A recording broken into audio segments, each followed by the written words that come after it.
Well, today was one of those days that I had to face reality head on. Today was not a good day. Some would say it was a bad day. It was a frustrating day. It was a day that I knew for months has been coming soon, but finally it has arrived. Today is a day that I had to put this thing on. This boot on my ankle. It is not movable. Starting now for the next several weeks, maybe months, I can't run, I can't bike, I can't even walk, I cannot do anything that involves putting any weight on my ankle. The time has come to take drastic measures to figure out how to heal my ankle. See, about 2.5 years ago, I started to train to do an Ironman triathlon. In the midst of that training, I think really what happened is I built up my mileage too quickly, and a couple months in, my ankle started hurting, and it would hurt, and then it'd go away, and hurt, and go away, and I kind of ignored it. I was like, well, I'm training for this big race. I gotta keep training, and so I kept training, and completed my Ironman. Ironman Boulder.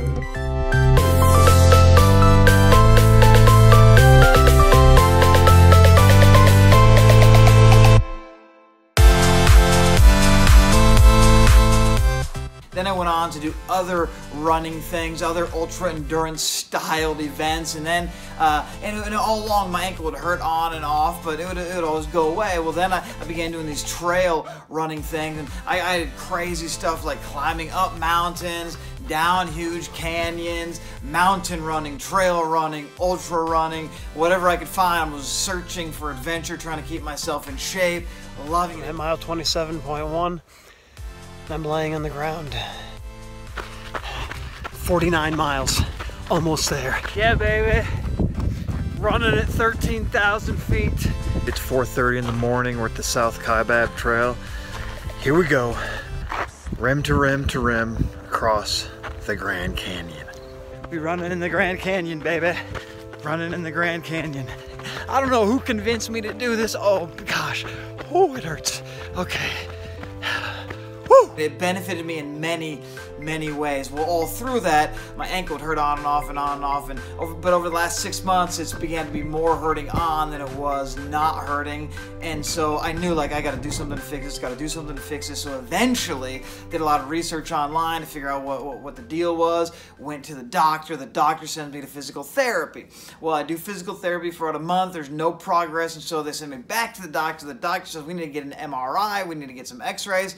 So the X-rays turn up nothing. They do the MRI, and then just a couple days ago we got the MRI results back, and then went to a doctor visit where the doctor said, listen, you've got some issues here. We've got peroneal tendinitis, we've got peroneal tendinopathy, we've got these two different bones with bruising issues, there's some other things. Essentially, right on the edge in two of my bones in my ankle of a stress fracture. It's like the only way you're going to heal this thing is if you completely immobilize it, completely no weight on it, for weeks and weeks and weeks, and we'll see how it goes, and maybe for more weeks than that.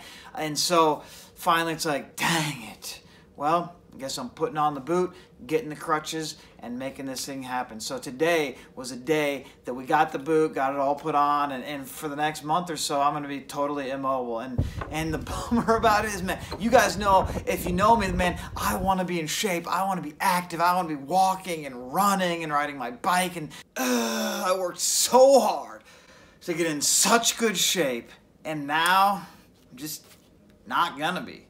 It's like so hard to get in shape and so easy to get out of shape, and I'm forced to be off my feet for long enough that I'm gonna be completely out of shape by the time I'm ready to go again. I have to start over. So here's what it's gonna look like. I'm gonna be walking around, and I got two devices to help me. I got this thing. This is like this thing I kneel on it. It makes me like a peg leg sort of a dude that I'll wear to help me get around with this boot. And then I've got the classic old school crutches, you know, just walking around, crutching around. And so, gonna be interesting in the middle of winter in Michigan. Anyways, I'm just frustrated because, like, I wish my body would work better than it does to do things that I want it to do. But if I'm honest, I spent the last 20 years, like, going all out investing in students and investing in youth ministry and not very much focus on my physical health. And so that's kind of to be expected, though in the future I want to focus lots of energy on investing in teenagers and young people, but also energy investing in my physical health, because I've learned that when my physical body is healthy, it makes me actually more effective as a youth pastor, more effective as a dad, more effective in a lot of ways. Even today, when I began to wear this boot and walk around with these things, I'm already having to rely on other people more, which I guess is a good thing. I'm relying on my kids more, my wife more, some friends. I had a friend today at Starbucks who went and picked up my car because it was all snowy and pulled it up for me. Random strangers in the grocery store. I'm having to rely on other people more. And so, I don't know, though it's discouraging and frustrating and annoying to be in this situation, I'm trusting that God is going to speak to me and teach me a lot through it. Like, I know that through all my ultra endurance running adventures, God's taught me so much through some of that, and I'm guessing I know God is going to teach me a lot through this. Shoveling snow becomes a little bit more difficult, but hey, I could probably even do that too. That's my day. Not the best day of my life, but it could be worse. So, day 29 done.